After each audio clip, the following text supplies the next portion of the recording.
ನಮಸ್ತೆ ಮಿತ್ರರೇ, ಇವತ್ತು ಕುಕ್ಕುಂಬರ್ನಿಂದ ಒಂದು ಮಸಾಲ ದೋಸೆ ಮಾಡುವ. ಅಂದರೆ ತೆಳುವಾಗಿ ಸಹ ಬರ್ತದೆ, ಬೇಕಿದ್ರೆ ಕ್ರಿಸ್ಪಿಯಾಗಿ ಸಹ ನಾವು ಮಾಡ್ಕೊಳ್ಬೋದು. ಎರಡು ರೀತಿಯಲ್ಲಿ ಸಹ ಇದನ್ನು ಮಾಡ್ಕೊಳ್ಬೋದು. ನಿಮಗೆ ಗೊತ್ತಿರೋ ಹಾಗೆ ಕುಕ್ಕುಂಬರ್ ಒಂದು ಬಹಳ ಉತ್ತಮವಾದ ವೆಜಿಟೇಬಲ್. ತುಂಬ ನೀರಿನಂಶವನ್ನು ಹೊಂದಿರುತ್ತದೆ, ವಿಟಮಿನ್ ಕೆ ಹೊಂದಿದೆ. ಅದರಿಂದಾಗಿ ಬಾಡಿಯನ್ನು ಯಾವಾಗಲೂ ಹೈಡ್ರೇಟ್ ಆಗಿಡುವಂಥದ್ದು.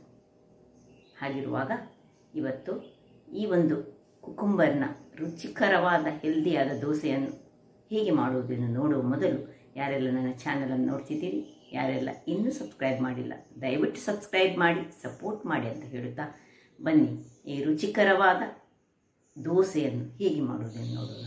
ಮಿತ್ರರೇ, ಇವತ್ತು ಈ ಮುಳ್ಳು ಸೌತೆ ಇದನ್ನು ಯೂಸ್ ಮಾಡಿ, ಕುಕ್ಕುಂಬರನ್ನು ಯೂಸ್ ಮಾಡಿ ನಾವೊಂದು ಮಸಾಲ ಮುಳ್ಳು ಸೌತೆ ದೋಸೆ ಮಾಡುವ. ಅದಕ್ಕೆ ಮೊದಲೇ ನಾನು ಇದನ್ನು ಗ್ರೇಟ್ ಮಾಡಿಟ್ಟುಕೊಂಡಿದ್ದೇನೆ. ಇದರಲ್ಲಿ ಅರ್ಧದಷ್ಟು, ಇಷ್ಟೇ ಉದ್ದದ ಒಂದು ಇದರಲ್ಲಿ ಅರ್ಧದಷ್ಟನ್ನು, ಯಾಕೆ ಹೇಳಿದೆ ಅದನ್ನು ನನಗೆ ಸ್ವಲ್ಪ ನೀರು ಬಿಡಬೇಕು, ಅದಕ್ಕೋಸ್ಕರ ನಾನು ಈ ರೀತಿಯಾಗಿ ಇದನ್ನು ಹೀಗೆ ಗ್ರೇಟ್ ಮಾಡಿ ಇಟ್ಕೊಂಡಿದ್ದೇನೆ. ಒಂದು ಲೋಟದಷ್ಟು ನಾನು ಅಕ್ಕಿಯನ್ನು ನೆನೆ ಹಾಕಿಟ್ಟಿಕೊಂಡಿದ್ದೇನೆ. ಒಂದು 2-3 ಗಂಟೆಗಳ ಕಾಲ ನೆನೆ ಹಾಕಿದರೆ ಸಾಕು. ನೋಡಿ, ಈ ಲೋಟದಲ್ಲಿ ಒಂದು ಲೋಟೆ. ಇನ್ನು ಒಂದು 4-5 ಚಮಚಗಳಷ್ಟು ತೆಂಗಿನ ತುರಿ, 1 ಚಮಚ ಜೀರಾ, 1 ಚಮಚ ಸಾಸಿವೆ, 1 ಕಾಯಿ ಮೆಣಸು, 1 ಮತ್ತು ಸಣ್ಣದಾಗಿ ಹೆಚ್ಚಿಟ್ಟಂತ ಕಾಯಿ ಮೆಣಸು, 1 ಒಟ್ಟು 2 ಕಾಯಿ ಮೆಣಸುಗಳು, ಕೊತ್ತಂಬರಿ ಸೊಪ್ಪು ಚಾಪ್ಡ್, 1 ನೀರುಳ್ಳಿ ಮತ್ತು ಸ್ವಲ್ಪ ಕರಿಬೇವಿನ ಸೊಪ್ಪು. ಈಗ ಮೊದಲಿಗೆ ಒಂದು ಮಿಕ್ಸಿ ಜಾರನ್ನು ತೆಗೆದುಕೊಂಡು ಅದರಲ್ಲಿ ಈ ಅಕ್ಕಿಯನ್ನು ಮತ್ತು ಇದರ ನೀರು ಸರಿ ಹೀಗೆ ಹಿಂಡಿ ತೆಗೆದುಕೊಳ್ಳೋಣ. ಮತ್ತು ಸ್ವಲ್ಪ ಅರ್ಧದಷ್ಟು, ಮುಕ್ಕಾಲನಷ್ಟು ಹಾಕೊಳ್ಳೋಣ. ಇದು ಸ್ವಲ್ಪ ಮತ್ತೆ ಅದಕ್ಕೆ ಬೆರೆಸಲಿಕ್ಕೆ ನಮಗೆ ಬೇಕು. ಒಂದು ಇಷ್ಟನ್ನು ಇಟ್ಟುಕೊಳ್ಳೋದು ಮತ್ತು ಉಳಿದೆಲ್ಲದನ್ನು ಇದರೊಳಗೆ ನೀರಿನೊಟ್ಟಿಗೆ ಹಾಕೊಳ್ಳೋದು. ಆದಷ್ಟು ನೀರನ್ನು ಇದರಲ್ಲೇ ಹಾಕೊಳ್ಳೋಣ. ಇನ್ನು 1 ಕಾಯಿ ಮೆಣಸನ್ನು ಇದರಲ್ಲಿ ಹಾಕೊಳ್ತಿದ್ದೇನೆ. ಮತ್ತು ಒಳ್ಳೆದ ಎಲ್ಲ ಅಕ್ಕಿ ಮತ್ತು ರುಚಿಗೆ ತಕ್ಕಷ್ಟು ಉಪ್ಪು ಹಾಕ್ಕೊಂಡು ಇದನ್ನು ಅಕ್ಕಿ, ಇನ್ನು ಈ ತೆಂಗಿನ ತುರಿ ಹಾಗೂ ಸ್ವಲ್ಪ ನೀರನ್ನು ಹಾಕ್ಕೊಂಡು, ಉಪ್ಪು ಆಲ್ರೆಡಿ ಹಾಕ್ಕೊಂಡೆ ನಾನು, ಹಾಕ್ಕೊಂಡು ಇದನ್ನು ಒಳ್ಳೆ ಫೈನಾಗಿ ಗ್ರೈಂಡ್ ಮಾಡಿ ತರ್ತೇನೆ.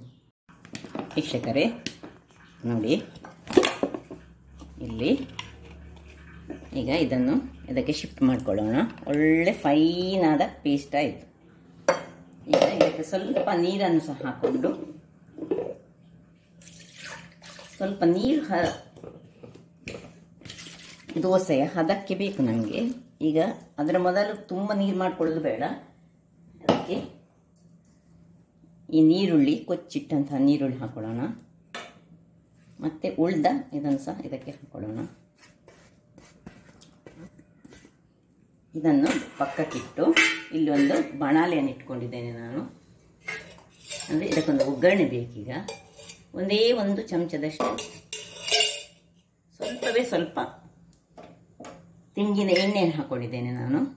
ನೀವು ಯಾವ ಎಣ್ಣೆ ಸಹ ಹಾಕ್ಕೊಳ್ಬೋದು. ಅದು ಬಿಸಿ ಆಗುವಾಗ 1 ಚಮಚದಷ್ಟು ಸಾಸಿವೆ ಒಡೆಯುವಾಗ ನಾವು ಜೀರಿಗೆ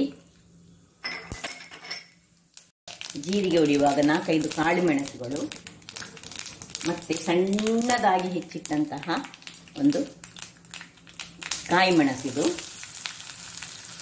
ಸ್ವಲ್ಪ ಸಣ್ಣದಾಗಿ ಕತ್ತರಿಸಿದಂತಹ ಕರಿಬೇವಿನ ಸೊಪ್ಪು, ಇನ್ನು ಕೊನೆಗೆ ಸ್ವಲ್ಪ ಕೊರಿಯಂಡರ್, ಕೊತ್ತಂಬರಿಯ ಸೊಪ್ಪು.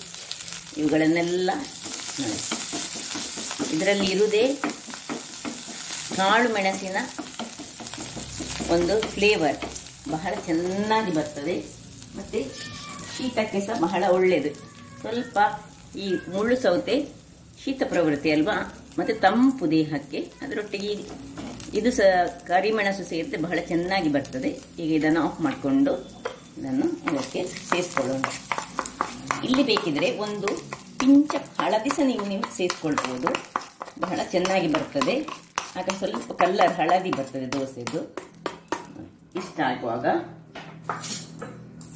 ಇದನ್ನು ಚೆನ್ನಾಗಿ ನಾವು ತಿರುಗಿಸ್ಕೊಳ್ಳೋಣ.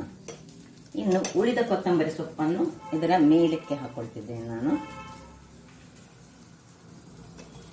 ನೋಡಿ, ಕನ್ಸಿಸ್ಟೆನ್ಸಿ ಇದು ದಪ್ಪ ಆಯಿತು. ಈಗ ಇದಕ್ಕೆ ಸ್ವಲ್ಪ ನಾನು ನೀರನ್ನು ಸೇರಿಸ್ಕೊಳ್ತೇನೆ. ವೀಕ್ಷಕರೇ ನೋಡಿ, ಸ್ವಲ್ಪ ನೀರನ್ನು ಹಾಕೊಳ್ಳೋಣ. ಈ ಕನ್ಸಿಸ್ಟೆನ್ಸಿ ಬರಬೇಕು, ನೀರು ದೋಸೆಯ ಕನ್ಸಿಸ್ಟೆನ್ಸಿಯಲ್ಲಿ ಈಗ ಬರಬೇಕು. ಇಲ್ಲೀಗ ನಾವು ಒಂದು ಕಾವಲಿಯನ್ನು ಇಟ್ಕೊಳ್ಳೋಣ. ಇದು ನೀರು ದೋಸೆ ಕಾವಲಿ ಇದ್ದರೆ ನೀರು ದೋಸೆ ನಿಮ್ಮ ಹತ್ರ ಅದರಲ್ಲಿ ಮಾಡ್ಬೋದು, ಅಥವಾ ನಾನ್ ಸ್ಟಿಕ್ ಆದರೆ ನಾನ್ ಸ್ಟಿಕ್. ಮೊದಲಿಗೆ ಸ್ವಲ್ಪ ಇದಕ್ಕೆ ಇದು ಬಿಸಿ ಆಗುವಾಗ ಎಣ್ಣೆಯನ್ನು, ಇದು ಸಹ ಬೇಕಿದೆ ಆಪ್ಷನಲ್, ಬೇಕಿದ್ರೆ ಹಾಕೊಳ್ಬೋದು, ಬೇಡದಿದ್ರೆ ಬಿಟ್ಕೊಳ್ಬೋದು. ತೆಳುವಲ್ಲಿ ಈಗ ಒಂದೊಂದೇ ದೋಸೆಯನ್ನು ಹೊಯ್ಕೊಳ್ಳೋಣ.